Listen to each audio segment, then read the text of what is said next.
Station Ghanpur లో bypoll పక్క అంటున్నారు. ఇక రాజయ్య గెలుపు కూడా పక్క అంటారు. అవును, ఇక్కడ ఒక మాట, గాడిద ఉంటేనే గుర్రం విలువ తెలుస్తా అన్నారు కదా కేటీఆర్ గారు. ఇప్పుడు ఆ గాడిద అల్ల దునకంగానే మళ్ళీ ఈ గాడిదని తెచ్చి ఎందుకు పెట్టుకుంటాను? రాజయ్య అనే గాడిదని ఎందుకు పెట్టుకుంటాను? ఈ గాడిద ముందు కాంగ్రెస్ లోకి పోయినోడే, కడియం కంటే ముందు ఈ గాడిదే పోయింది వాళ్ళకు. మళ్ళీ పోదామని కూడా ఈ గాడిద అలాగ పోగానే ఇక్కడున్న గాడిది మళ్ళీ అలాగే పోయింది. ఆ గాడిది అలాగ పోగానే మళ్ళీ అల్లున్న రాజయ్య గాడిది ఇలాగ వచ్చింది. అంటే ఈ గాడిదలు అటు పోతే ఇటు, ఇటు పోతే అటు. కాబట్టి మీరు కూడా కొత్త రాజకీయం ఏం చేస్తలేరు కేటీఆర్ గారు. పాత గాడిదలతోటే మళ్ళీ సంసారం చేస్తాను మీరు. ఓ గాడిది పోతే ఓ గాడిదని తెచ్చుకుంటాను.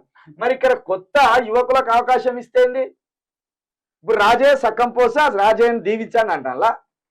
నేను ప్రజలారా, మీరు కనుక మాకు సహకారం చేస్తే స్టేషన్ గన్పూర్ నుండి ఖచ్చితంగా బరిలో ఉంటాం.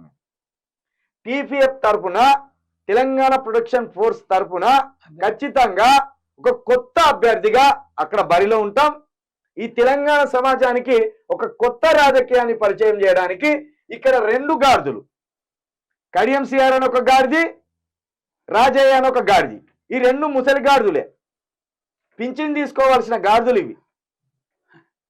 కేటీఆర్ మాటల్లో చెప్పాలంటే పింఛన్ వయసు దాటిన గాడిదలు. కాబట్టి ఈ రెండు గాడిదలకు బుద్ధి చెప్పాలంటే ఇక్కడ కేటీఆర్ రాంగ్ స్టెప్ వేస్తాను. BRS wrong step station Ghanpur లో. ఎందుకంటే రాజయ్య టికెట్ రాకపోతే కాంగ్రెస్ లో దునికిండు.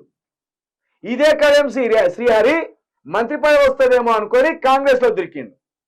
కడియం శ్రీహరి ఎప్పుడైతే కాంగ్రెస్ లో దునికిండో బిడ్డ కోసం, తన మంత్రి పదవి కోసం అక్కడున్న రాజయ్య మళ్ళీ బీఆర్ఎస్ లోకి దునికిండు.